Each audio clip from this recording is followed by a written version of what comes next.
Welcome to Guarded, a podcast to help you stay alert during these times. I'm your host, T.A. Bryant, and today we're going to talk about being light. I remember when I was growing up, as soon as MASH came on, it was lights out in my grandmother's house. I would spend my time reading. I loved to read. And she would buy me encyclopedias. And I would spend my time trying to memorize everything in the encyclopedia from A to Z. I knew everything in the encyclopedia. And as soon as I could write it, I began to write everything down. And writing was one of my things and has always been one of my things. And I recall when lights was out, me trying to continue to read in the dark. And my grandmother would yell, "Leisha, put that book up before you ruin your eyes." And I don't know how I thought I was going to see in the dark, but I tried. I tried my hardest to see in the dark, to see those words in the dark, because I yearned to know and understand and remember all of the history that was written in the encyclopedia. And not just this encyclopedia, any book that was in my possession, I cleaved to it.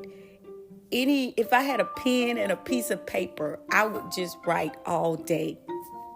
But my grandmother knew without light, you can't see or accomplish nothing.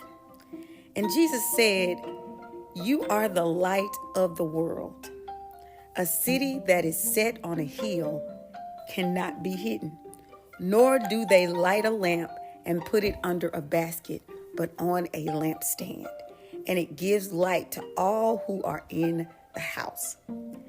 And just like it was lights out in my grandmother's house, some of us have put the light out, and just like me in my adolescence, trying to do great things for God in the dark.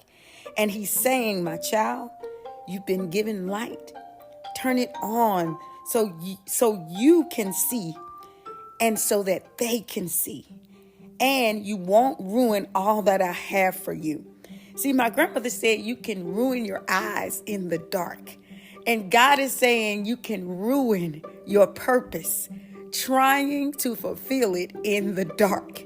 You can ruin your mission. You can ruin what it is that I've created you to do, trying to do it in the dark. And what he's saying is turn on the light so that everyone can see it, so that those that I've placed in position to see the light, to see what you have, to see what I've created you to do and be, can see. That's what he's saying. So when you turn on the light, you will find ease to be all that I have given you to be. Listen, sometimes we are trying to figure out things in the dark. We're trying to figure out things underneath, trying to hide things underneath everything. But God is saying it's time to turn on the light and stop struggling in the dark. When you meet me, when you know me, when you understand who I am, you will know that I am the light of the world, and you are also the light of the world. You are a city that is set on a hill that cannot be hidden, nor can your light be put under a basket, but it is supposed to be on a lampstand.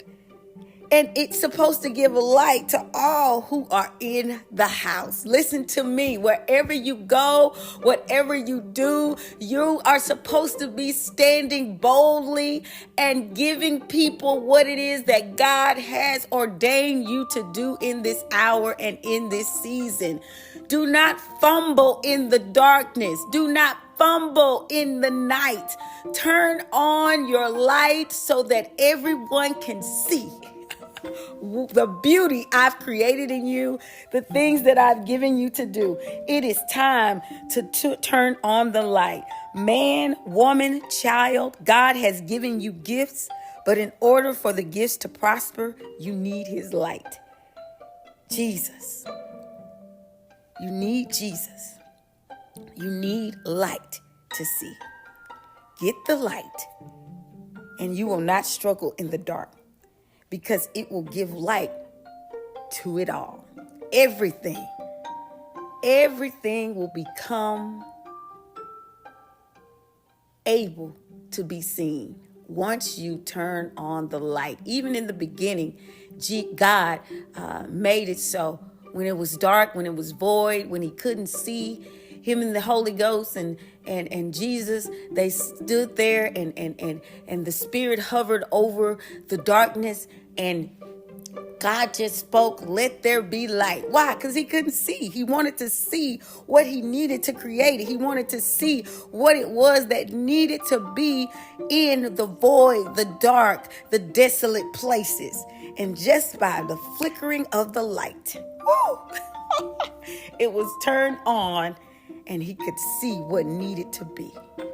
In this hour, Jesus is saying, turn on the light. Turn on your light. Let your light so shine before men, so that they may see your good works and glorify your Father which is in heaven. Listen, it's time to turn on the light. Turn on the light so that the world can see Jesus. Selah.